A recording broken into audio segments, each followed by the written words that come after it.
Dans cette vidéo, je vais vous parler d'une icône de la culture française. C'est un parfum et il s'agit du numéro 5 de Chanel. Coco Chanel, ou de son vrai nom Gabrielle Chanel, est né le 19 août 1883. Beaucoup de mystères entourent son enfance dont on ne sait pas grand-chose. Sa mère meurt lorsqu'elle n'a que 12 ans et selon la légende, son père la place à l'orphelinat de l'abbaye d'Aubazine en Corrèze. C'est de l'austérité des lieux qu'elle se serait inspirée, de la sobriété de son style. Et c'est à partir des entrelacs des vitraux de l'abbaye qu'elle aurait imaginé le logo de sa marque. En fait, Gabrielle a probablement passé son adolescence chez une tante où elle travaillait comme domestique. À 18 ans, elle a été envoyée à l'Institut Notre-Dame de Moulins et c'est là qu'elle aurait appris la couture. À Moulins, elle fréquente les lieux chics et, attirée par le music-hall, elle finit par se produire en spectacle dans les cabarets de la ville et commence à se faire appeler Coco.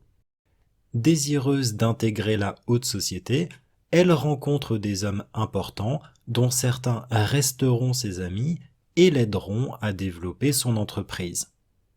Vers 25 ans, Coco se fait connaître pour ses créations de chapeaux, lesquels rencontrent de plus en plus de succès à Paris, et progressivement pour ses vêtements originaux, lesquels visent à libérer le corps de la femme. En effet, pour les femmes, elle veut des vêtements simples et pratiques, comme ceux des hommes. Et comme les hommes, Coco Chanel devient l'une des premières femmes à porter des cheveux courts. À partir de 1921, Coco Chanel devient une icône de la mode et rencontre les hommes les plus influents de son temps, qu'ils soient artistes ou hommes politiques. Et c'est aussi en 1921 que naît son parfum numéro 5. À l'origine, Coco Chanel voulait un parfum épuré qui corresponde à son style. Elle disait qu'elle voulait un parfum artificiel, comme une robe fabriquée, composée. Elle rencontre alors Ernest Beau à Grasse, capitale mondiale du parfum. C'est dans un restaurant de Cannes qu'Ernest Beau lui présenta en réponse plusieurs échantillons numérotés. Après essai, la légende dit que Coco Chanel choisit l'échantillon numéro 5 et décida d'en garder le nom. Ce parfum, floral, frais et boisé vanillé, mélange de corps synthétiques et d'ingrédients naturels, est résolument moderne pour l'époque et connut un succès immédiat. En 1929, c'est le parfum le plus vendu au monde. Quant au design du flacon, sobre et chic, il est lui aussi à l'image du style de la maison Chanel.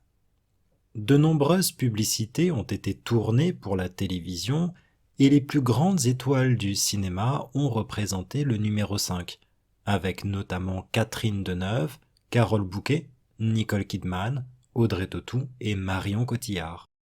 Quant à Marilyn Monroe, elle déclarait porter une goutte de Chanel numéro 5 pour dormir, contribuant à faire de ce parfum une véritable légende. Est-ce que vous connaissiez ce parfum? Est-ce que vous l'avez déjà senti? Est-ce que vous l'aimez?